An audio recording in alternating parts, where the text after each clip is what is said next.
Nature et bien-être ce soir, ça parle de la journée nationale de l'arbre célébrée tous les 1er juin de chaque année.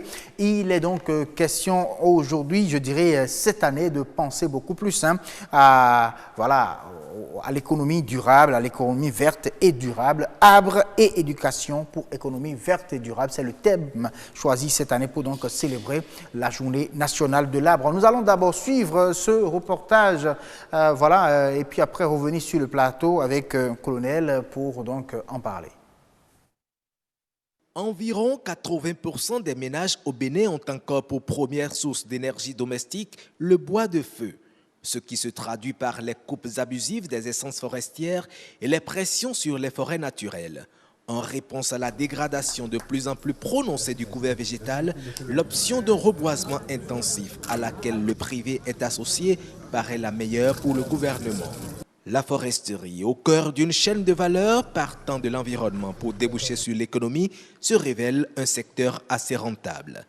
Lorsque vous prenez des dames ou des hommes qui sont des pépiniéristes, ils gagnent de l'argent à travers la production de plants. Ce matin, nous avions visité une industrie de transformation du bois. Vous voyez, toute l'usine, toute l'industrie et la technologie de transformation est orientée vers la valorisation du bois. Et ces bois-là sont exportés. Au-delà de sa fonction de préservation de l'écosystème forestier, un arbre est une vie autour de laquelle rien ne se perd. Il a plusieurs produits qu'on peut retirer. Ça dépend de l'objectif que vous avez choisi. Si c'est une plantation à vocation bois-énergie, au bout de 7 ans déjà, vous pouvez faire les premières exploitations. Mais si vous voulez avoir de gros pieds tels que ce qui est derrière moi, il faut attendre peut-être 20, 30 ans. Mais quand ça commence par grossir, il faut éliminer 1 sur 2.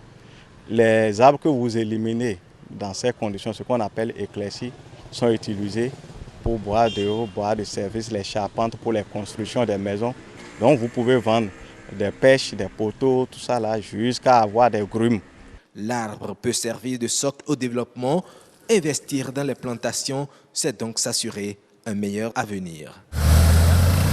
Merci beaucoup à vous, Roch Aurélien Akoinou, pour ce reportage en plateau. Je retrouve le colonel des eaux et forêts à la retraite. Il s'agit bien sûr du colonel Komlan Marcel Kakou. Bonsoir. Bonsoir, monsieur le journaliste. Merci beaucoup d'avoir accepté notre invitation. On sait que quand ce sont les arbres qui vous appellent, c'est que vous manifestez toujours votre disponibilité et c'est ce que nous apprécions vraiment chez vous. Alors, dites-nous, Journée nationale de l'arbre, est-ce qu'on peut dire que c'est le fait de planter les arbres qui est la première, la première action visée en initiant bien sûr cette journée au Bénin? Merci, monsieur le journaliste. Il faut dire que la journée de l'arbre n'est pas arrivée comme ça. Ça a eu une sorte d'historique. Les années 70 ont été marquées par des sécheresses successives et le phénomène de désertification.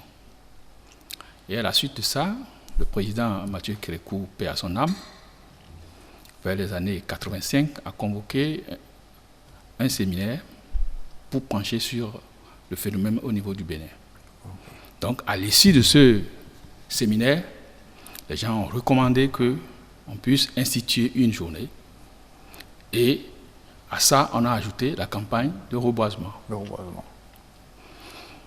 Et si vous voyez, à partir du Niger jusqu'au niveau de Cotonou, vous voyez que la situation change. Et cette situation qui change, ça entraîne des conséquences. Donc, pour pouvoir remédier, d'abord, pour ce qui concerne la lutte contre la désertification et la sécheresse, la première chose, c'est l'arbre.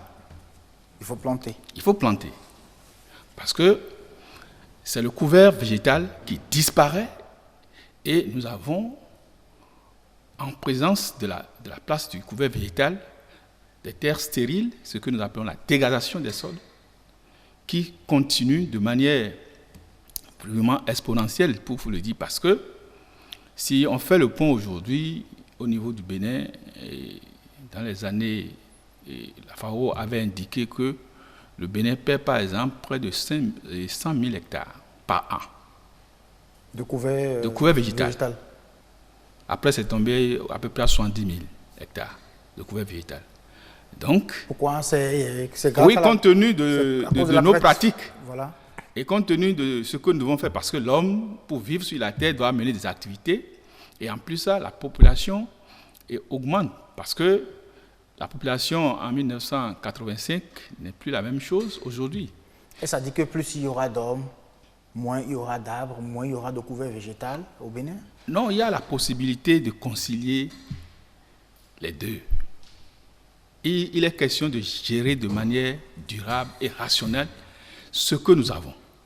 D'où le thème de cette année, je vais le rappeler rapidement, arbres et éducation pour l'économie verte et durable. C'est ça? Oui. Alors, comment vous analysez déjà ce thème-là choisi pour le compte de cette année? Oui, bon, il faut dire que, comme le thème l'indique, l'arbre et l'éducation. Parce que si vous voulez changer de comportement des gens, il faut l'éducation. Il faut apprendre aux gens ce que c'est que l'arbre, quel est son rôle dans l'environnement et pourquoi il faut planter les arbres. Et celui qui a planté n'aura plus le même comportement vis-à-vis des plants que celui qui ne sait jamais mettre un pied d'arbre à terre. En tout cas, moi par exemple, si je veux couper un arbre, je ne coupe pas parce qu'il faut couper. Et nous sommes formés d'abord pour protéger ce qui existe, augmenter, pour pouvoir permettre à la population d'avoir à répondre à leurs besoins. Ça veut dire besoin pour construire, besoin pour meubler, besoin pour pouvoir assurer l'énergie.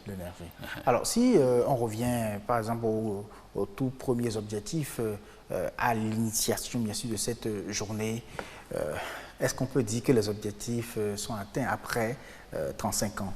Oui, les objectifs sont atteints. Il faut se poser la question de dire, si on n'avait pas institué la journée et la campagne de reboisement, que serait le Bénin aujourd'hui? Vous avez remarqué qu'au niveau de toutes nos villes, les plans qui ont été installés, c'est pendant la journée de l'arbre que ces plans ont été installés. Oui. Ah oui. Mais à Tikamen, il n'y a plus de Hatin là-bas. Non, mais ça... C'est devenu un bâtiment Kamen aussi. Ça fait partie du développement. Oui.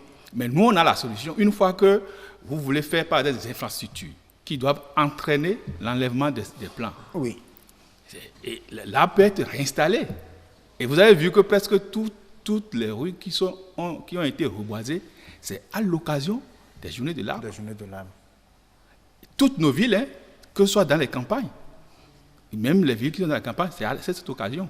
Seulement, on n'a pas atteint les objectifs à 100%.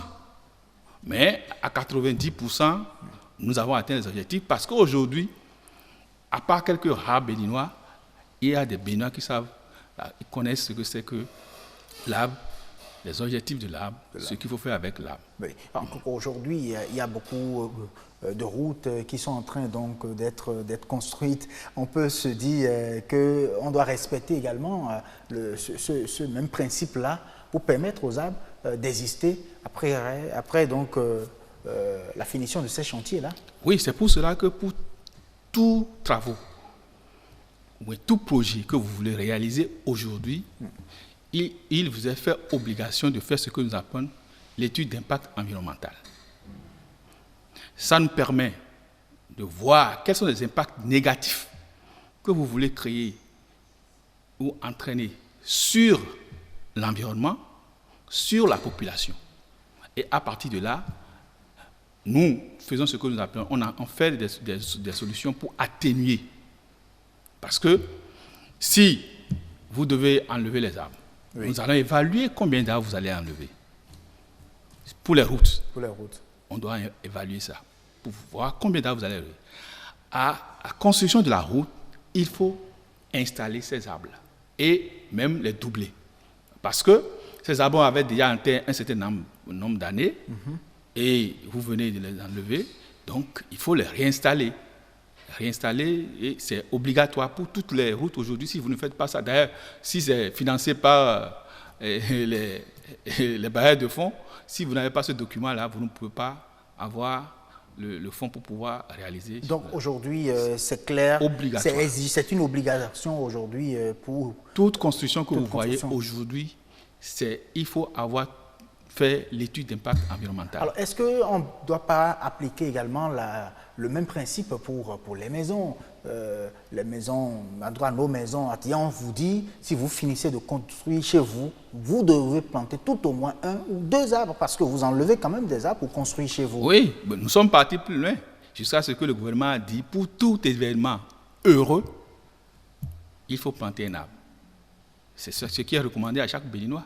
Ça veut dire que vous avez un baptême, vous plantez un arbre. Vous avez une naissance, vous plantez un arbre. Normalement, c'est une exigence ou c'est juste...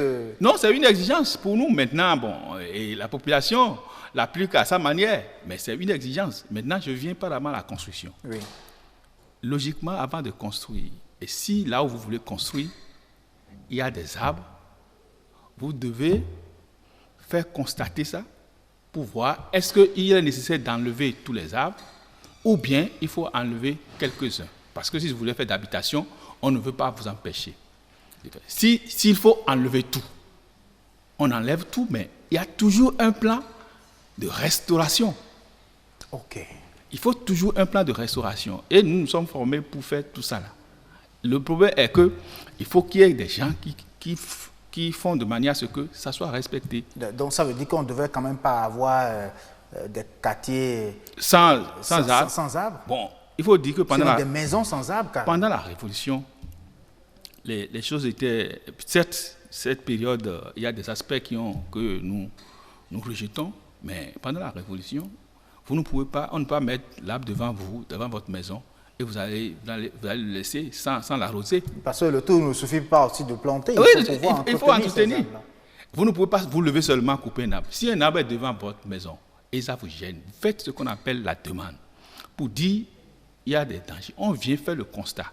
Si ça entraîne des dangers, on peut vous autoriser à le couper.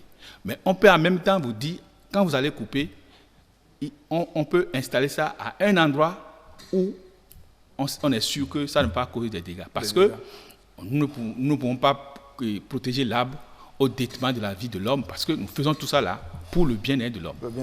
Dans la chute du reportage qu'on a suivi, avant que vous ne veniez bien sûr sur ce plateau, mon collègue Roch Akwe nous disait que l'arbre est aussi source de revenus et participe également au développement. Aujourd'hui, est-ce qu'il faut arrêter les activités économiques qui tournent également autour de l'arbre pour permettre à l'homme de bien vivre?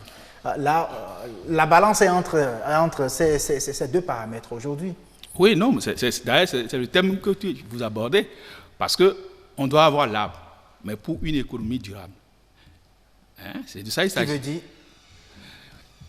nous devons avoir l'arbre, parce qu'en ce qui concerne les ressources naturelles, l'homme est obligé d'utiliser certaines ressources pour pouvoir résoudre ses problèmes. Oui.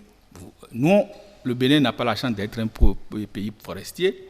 Les autres pays comme le Nigeria, le Ghana et le Gabon, eux, ils ont même basé leur développement sur l'économie du bois. Et le bois, c'est économique. Aujourd'hui, nous, au niveau du Bénin, l'essence, par exemple, le teck, nous avons mis des techniques de production du teck jusqu'à un certain niveau donné pour avoir des produits où vous pouvez vendre des sous-produits jusqu'aux produits finaux qui vous permettent d'avoir des revenus. Merci beaucoup à vous, monsieur le colonel. Je rappelle que vous êtes le colonel des eaux et forêts à la retraite. Monsieur Commandant Marcel Capot, merci beaucoup d'être venu sur ce plateau. On comprend tout simplement qu'il faut utiliser l'arbre, c'est vrai, mais dans une vision durable. Merci beaucoup à vous.